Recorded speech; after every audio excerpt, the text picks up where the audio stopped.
네, 뉴욕 월스트리트는 지금 어디에 관심이 쏠려 있을까요? 월가의 시각을 통해서 투자 아이디어 얻어보도록 하겠습니다. 첫 번째 이야기부터 확인을 해보겠습니다. 자, 오늘 트럼프 대통령이 워낙 여러 가지 이야기를 했기 때문에 여기저기 또 공격하고 각을 세우는 모습 여러 분야에서 함께 좀 확인을 해보도록 하겠습니다. 일단은 트럼프 대통령의 제롬 파월 연준 의장에 대한 생각부터 확인을 해보겠습니다.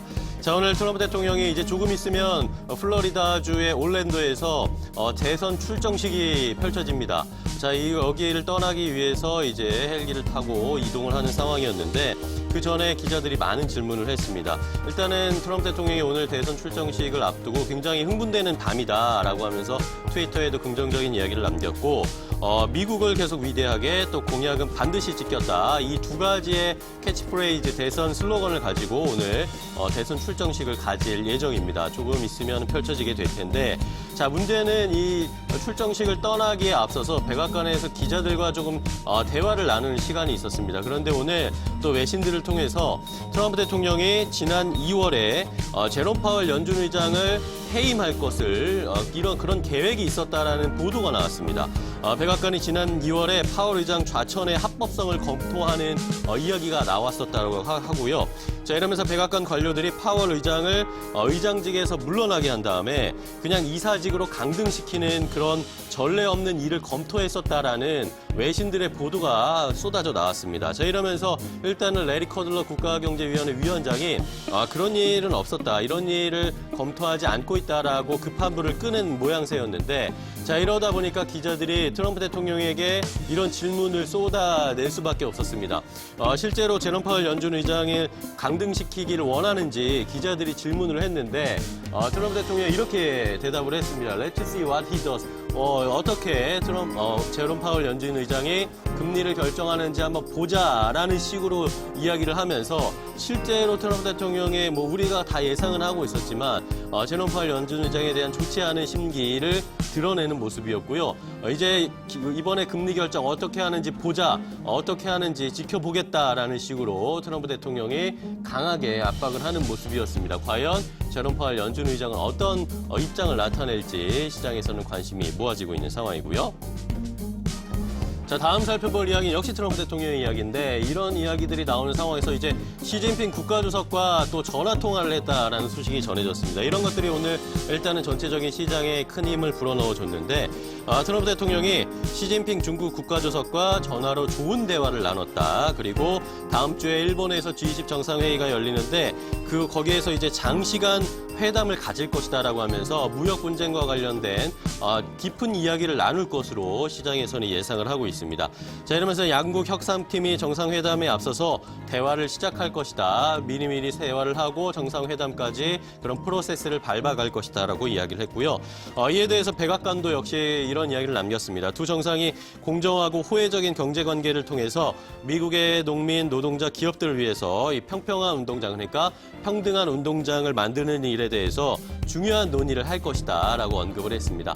미국뿐만 아니라 중국 쪽에서도 역시 이런 이야기를 내놨는데 시진핑 중국 국가주석은 트럼프 대통령과의 전화통화에서 경제와 무역과 관련한 쟁점을 양국이 동등한 입지에서 대화를 통해 풀어나가야 할 것이다라고 강조했다라고 이 중국 쪽에서 밝혔고요.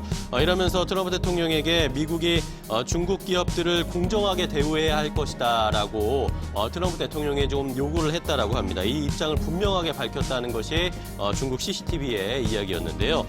트럼프 행정부가 아무래도 화웨이를 굉장히 압박하고 보이콧하고 있는 이런 것들을 겨냥한 발언으로 일단 풀이되고 있습니다. 과연 다음 주에 이 두 정상이 만나서 어떤 이야기를 내놓을지 시장은 큰 관심을 가질 수밖에 없는 이런 상황이 이어지고 있는 상황입니다. 자, 다음 트럼프 대통령의 이야기 하나 더 확인해 봐야 되겠는데 오늘 워낙 많은 이야기를 쏟아냈기 때문에요. 이번에는 트럼프 대통령이 또 유럽 쪽에 마리오 드라기 총재를 직격탄을 날리는 공격하는 모습이었습니다. 유럽 중앙은행 총재에게도 각을 세우는 트럼프 대통령의 모습이었는데 트럼프 대통령이 트위터를 통해서 이런 이야기를 남겼습니다. 마리오 드라기가 추가 경기 부양책이 나올 것이다라고 선언을 했다. 그러자 즉각 달러 대비 유로화가 하락을 했고 또 유로존이 미국과 불공정하게 경쟁하기가 쉬워진 상황이 현재 시장 상황이 만들어졌다라는 것에 굉장히 불만스러운 표현을 했고요. 유럽도 중국 등과 마찬가지로 유로존이 수년 동안 이러한 일을 해왔다. 이제 환율을 가지고 자꾸 장난을 치고 있다라는 식으로 트럼프 대통령이 불만을 토로했습니다. 자, 이러면서 마리오 드라기 총재에 대한 이번 선택, 이번 언급에 대해서 강한 불만을 표시했는데요. 드라기 총재가 22가 개최한 중앙은행 포럼에서 인플레이션이 목표 수준으로 지속적인 개선이 이루어지지 않게 되면은 추가 경기 부양책이 필요하다라고 언급한 것에 대해서 트럼프 대통령이 불편한 심기를 그대로 드러낸 것이었습니다. 자, 트럼프 대통령이 앞서서 제롬 파월 연준 의장이라든지 중국이라든지 이번엔 유럽까지 계속해서 불만을 표시하고 있는 상황이었습니다. 파월 의장의 연준이나 중국 그리고 유럽의 중앙은행과 달리 이 긴축적인 정책을 펴면서 달러 강세 이런 미국의 불이익을 받고 있다는 주장을 최근에 반복적으로 계속 보여주고 있는 상황인데 과연 이 유럽과의 대립각도 계속 세우게 될지 이것도 역시 시장에서는 신경을 쓸 수밖에 없는 상황입니다.